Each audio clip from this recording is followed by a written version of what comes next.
Hi students, good afternoon you all. Today I am here to teach you next grammar chapter. Most of students ask for this chapter, demanded for this chapter. बहुत सारे student का demand भी था और last भी grammar chapter की और मैं करूँ तो बात लास्ट भी चल रहे हैं और मैं भी चाह रहा था कि इस चैप्टर को एंड करूँ. चैप्टर का नाम है narration.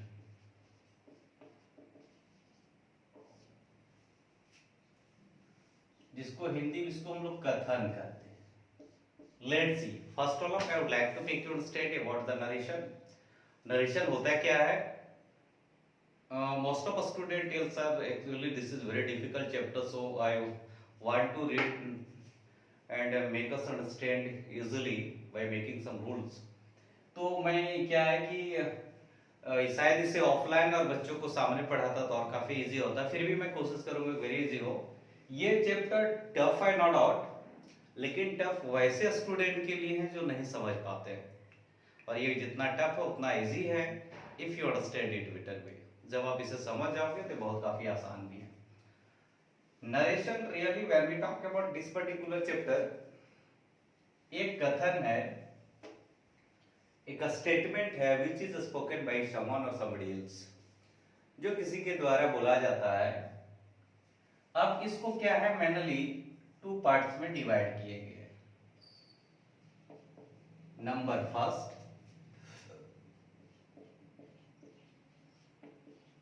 direct speech or narration we can say. Number second, indirect speech or narration.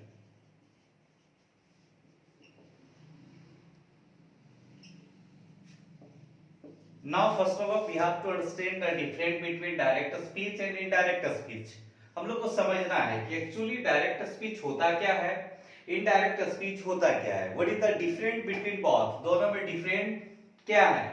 तो we have to pick out some rules. We have to understand some easy rules so that we won't get any kinds of problem to understand. And I would like to put an example for the both of sentences. दोनों के लिए मैं एक example put करना चाहूंगा. That is for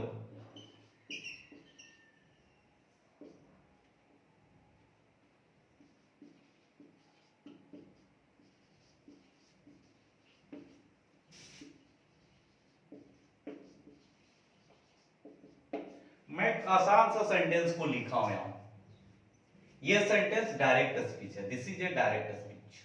Ram said mother कुक्स food. It's direct speech, very simple sentence.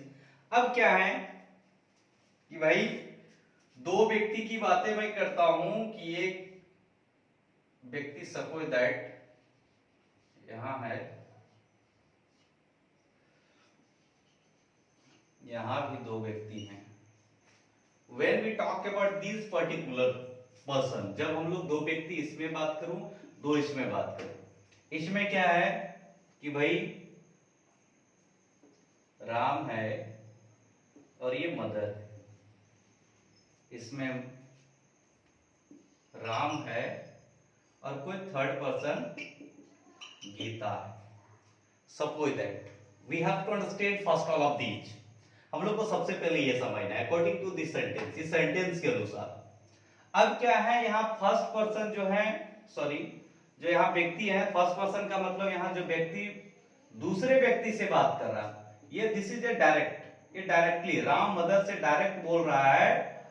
वही क्या बोले कि भाई राम बोलता है डायरेक्ट माँ से कि माँ खाना पकाती है, तो ये डायरेक्टली बोला जा रहा है. इसी बात को राम जो है गीता को बताता है. ये इस बात को बताता कि दिस इज द सेंटेंस. ये डायरेक्ट स्पीच हो गया. लेकिन इसी स्पीच को, इसी सेंटेंस को राम के द्वारा गीता को जब बोला जाएगा तो वो कैसे बोला जाएगा, और उसी बात को जो बोला जाता है उसको हम लोग इनडायरेक्ट स्पीच कहते हैं. डायरेक्ट मैटर को किसी थर्ड पर्सन तक पहुंचाने का ही स्टेटमेंट को हम लोग इनडायरेक्ट स्पीच कहते हैं. जैसे राम सेड, कॉमा हटाएंगे, यहां दैट लगाएंगे, ये सब रूल्स बताऊंगा मैं. मदर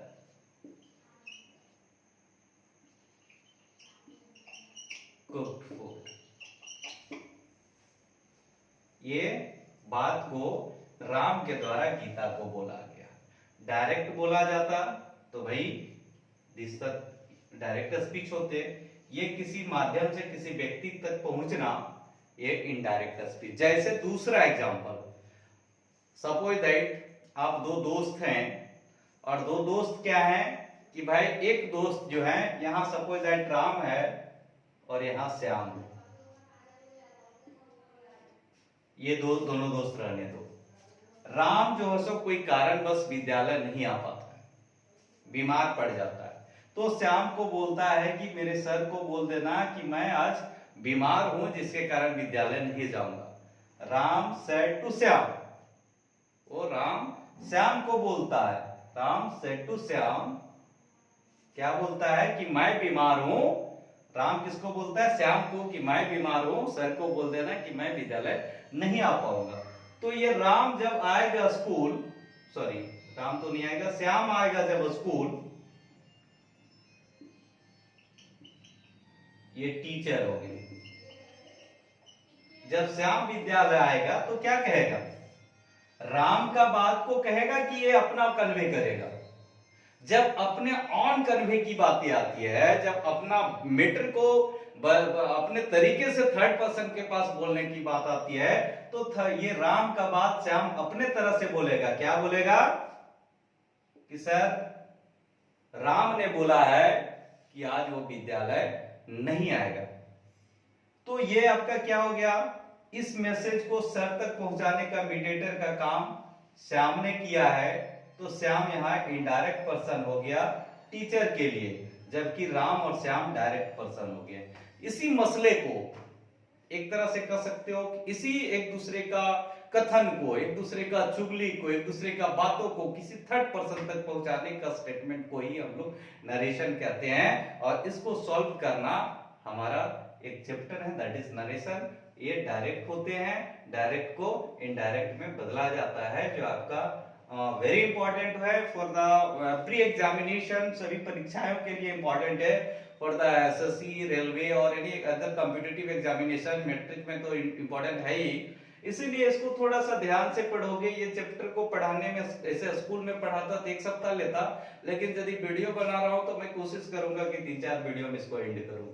चलो ठीक है, ये इंट्रोडक्शन है, लेट्स सी।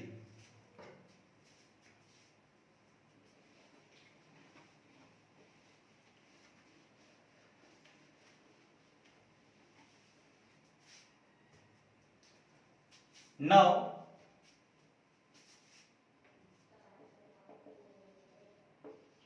kinds of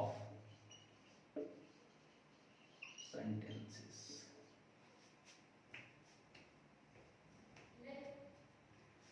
अब हम लोग अभी पढ़ेंगे kinds of sentences in narration. Narration में जो सेंटेंसेस यूज होते हैं वो कौन कौन सेंटेंस यूज होते हैं, मैं उन लोग का नाम लिखना चाहता हूं। First, a statement sentence. Second, interrogative sentence.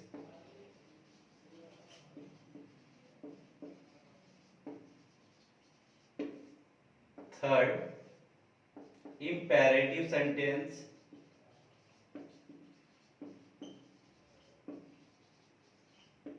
Fourth, exclamatory sentence।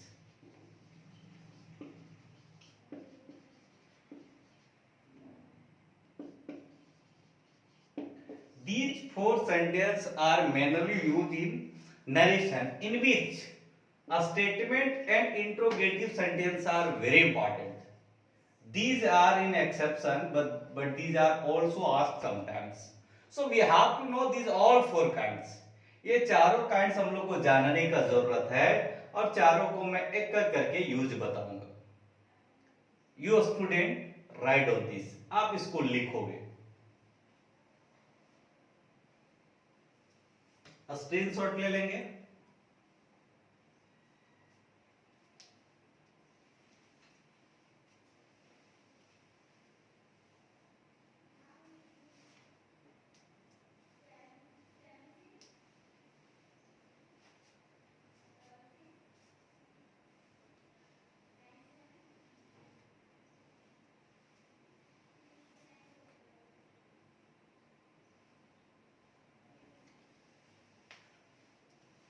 आज सिर्फ इंट्रोडक्शन ही होंगे, डिटेल्स होंगे। अभी इसको पढ़ाने मुझे 3 दिन लगेंगे और एवरीथिंग जब समझ जाओगे तो बहुत ही अच्छा लगेंगे मुझे पढ़ाने में और तुम लोग को पढ़ने में भी अच्छा लगेंगे। लेट्स सी, अब मैं थोड़ा सा बताना चाहता हूं कि ये नरेशन के सेंटेंसेस जो यूज होते हैं उसका काइंड्स है, लेकिन डायरेक्ट और इनडायरेक्ट जो आपका स्पीच है और नरेशन है, जो सेंटेंस यूज होते हैं उस सेंटेंस का भी मैं काइंड्स बताना चाहता हूं। जैसे मैं एक एग्जांपल सेंटेंस को लिखता हूं, mother said to son, comma double inverted comma, do you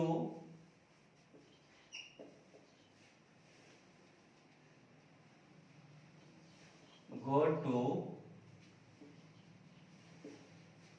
morning walk daily?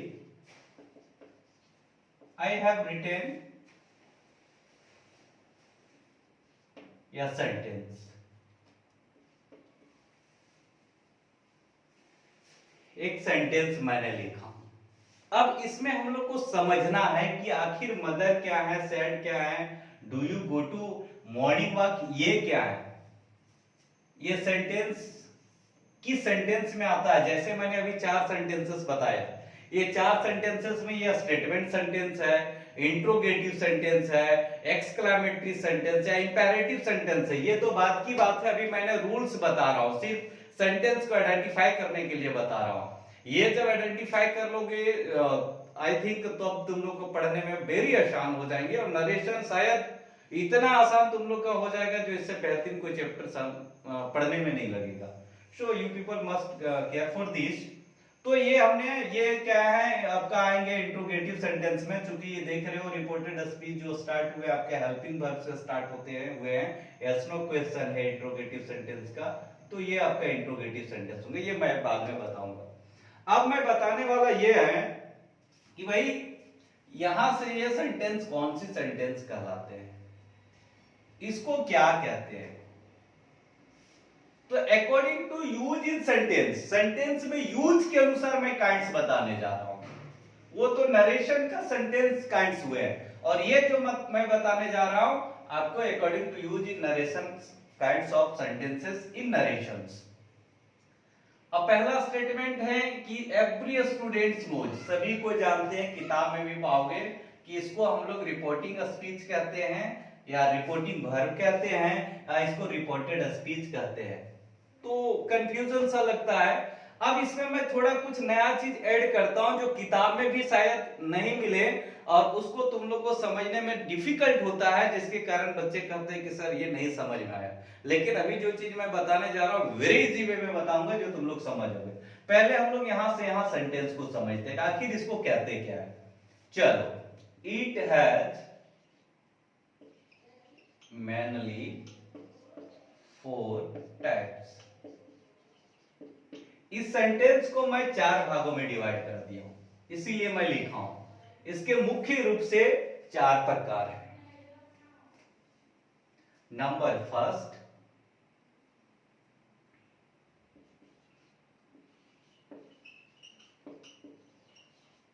Reporting speech.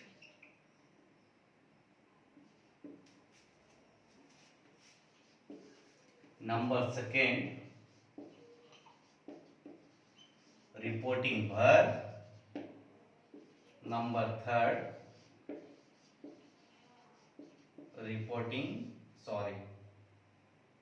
Reported speech. Number 4, reported verb.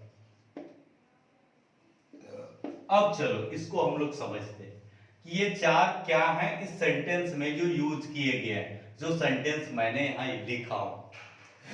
इसका डिफिनेशन को भी लिख सकते हो, लेकिन अभी चलो शॉर्ट में चलेंगे क्योंकि मोबाइल के माध्यम से पढ़ रहे तो, और जब क्लासेस चलेंगे इन दैट कंडीशन इसका एक लाइन बाय वाइज मैं सबका डिफिनेशन भी लिखा दूंगा।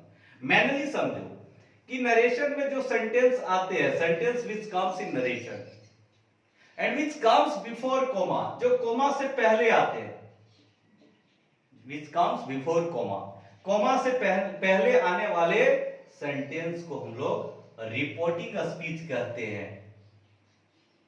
और एग्जाम्पल जो लिखा हुआ उसी को मैं डालता हूं, मदर सेड टू शन, ये आपका हो गया reporting speech. Must understand this, जरूर समझोगे। अब हम लोग कंफ्यूज करते हैं, या तो बच्चे को रूल्स जब बताते हैं कि भाई आपको रिपोर्टिंग वर्ब को चेंज करना है या रिपोर्टेड वर्ब को चेंज करना है, तो कंफ्यूज हो जाते हैं रिपोर्टेड वर्ब क्या होते हैं, रिपोर्टिंग वर्ब क्या होते हैं, ये they get confusion in this, इसमें कंफ्यूजन होती है। तो इसको मैं जब इसको हम लोग रिपोर्टिंग स्पीच कहेंगे, तो क्यों नहीं रिपोर्टिंग स्पीच में आया हुआ वर्ब को रिपोर्टिंग वर्ब क्यों नहीं बोल सकते? वी कैन से दिस कि ये वर्ब, इसमें आया हुआ वर्ब रिपोर्टिंग वर्ब होगा। तो इसमें क्या है वर्ब भाई, मदर सेड टू शन, इसमें वर्ब क्या है, सेड। तो ये कौन सा वर्ब हो गया, रिपोर्टिंग वर्ब हो गया।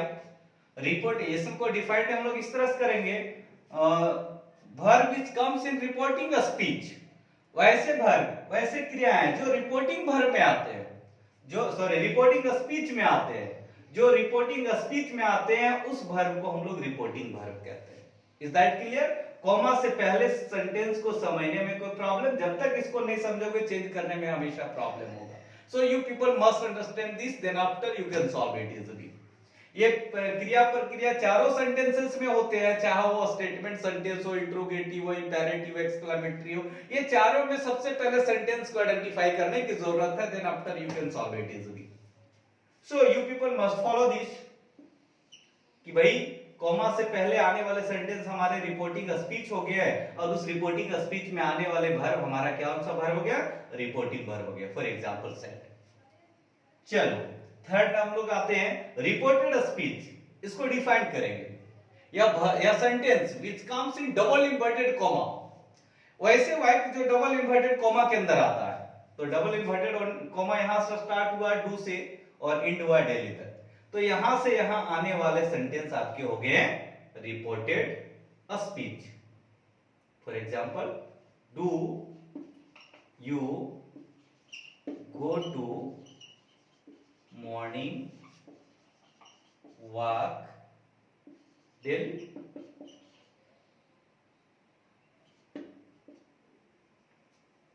ये आपका सेंटेंस जो हो गए रिपोर्टेड स्पीच हो गए। I hope you people understood it better. हमें लग रहा है कि आप लोग को समझने में कोई परेशानी नहीं। अब है reported speech. Same reported speech जो है डू यू से डेली तक। अब रिपोर्टेड स्पीच में जो वर्ब आए हुए, जो क्रिया आए हुए, उस वर्ब को हम लोग रिपोर्टेड वर्ब कहते हैं। जैसे do you go to morning walk daily. अब इसमें क्या है, गो। गो क्या हो गया यहां, वर्ब। कौन सा verb, reported verb. If you people understood these four, यदि यह सेंटेंस में आप लोग पूरे चार समझ गए तो नरेशन मुझे पढ़ाने में बहुत आसान हो जाएंगे। बाकी चार सेंटेंसेस को पढ़ना कैसे है वो मेरे ऊपर छोड़ दो, कैसे समझना वो मेरे ऊपर छोड़ दो। That is quite different, that is very easy if you understood it better. यदि शायद आप लोग ये चार समझ गए हो, उसके बाद मैं 7-8 रूल्स लिखाऊंगा कि क्या किसमें चेंज करेंगे, और सारे सेंटेंसेस इजी वे में समझाने का प्रयास करूंगा। First of all you right it, not it, मैं दूसरा पार्ट में इसका आता हूं। यहां तक इसका इंट्रो हुआ।